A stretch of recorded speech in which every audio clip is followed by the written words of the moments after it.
মাঝি শুধু মৃদু হেসে বলে, মানুষ সবকিছু বহিবার নয়, যা সত্য, যা প্রেম, যা দান হয়ে বেঁচে রয়, শুধু তাহাই ওঠে অনন্তের তরিতে। তখন দেখি দুহাত ভরা ছিল কেবল শূন্যতায়, যা দিয়েছি পৃথিবীকে তাই রয়ে গেছে মহিমায়। প্রিয় বন্ধুরা, আপনাদেরকে আবার একটি চমৎকার কবিতা। আপনারা নিশ্চয় অনেকেই রবি ঠাকুরের সোনার তরী কবিতাটি পড়েছেন। সোনার তরী কবিতার মতো নামের সাথে মিল রেখে আসলে আমি একটি কবিতা লিখেছি, মায়ার তরী।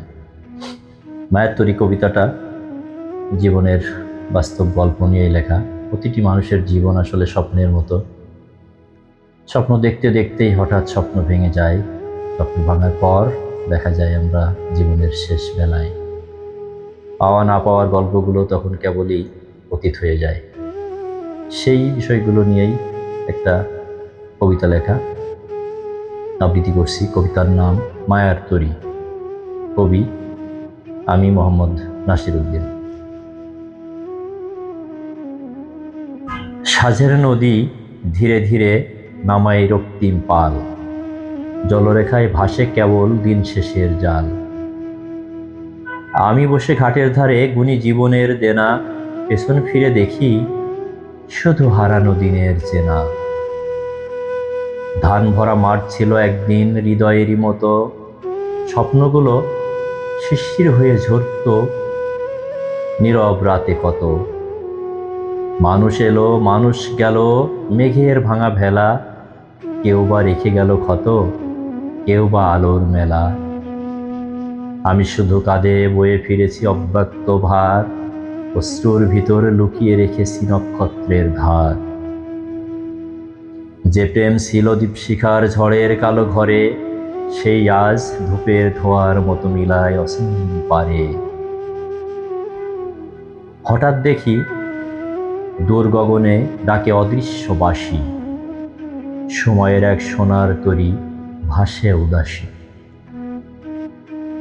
তার বুকে নেই রাজমুকুট, নেই কোনো অহংকার, শুধু আছে মৃত্তিকার গন্ধ, শ্রমিকের ঘাম ঝরার। আমি তখন বুকের ভিতর জমা সব আয়োজন, অহংকার, ব্যর্থতা আর শত গোপন ক্রন্দন এক এক করে তুলতে গেলাম সে অনন্ত নায়ে। তরী কেবল দূরে সরে যায় নীরব জলের ছায়ে। মাঝি শুধু মৃদু হেসে বলে, মানুষ সবকিছু বহিবার নয়, যা সত্য, যা প্রেম, যা দান হয়ে বেঁচে রয়, শুধু তাহাই ওঠে অনন্তের তরিতে। তখন দেখি দুহাত ভরা ছিল কেবল শূন্যতায়, যা দিয়েছি পৃথিবীকে তাই রয়ে গেছে মহিমায়। বাকি যত সঞ্চয় ছিল ধুলের মতো ক্ষয়, জীবনের শেষ প্রহরে তার কোনো পরিচয় নয়।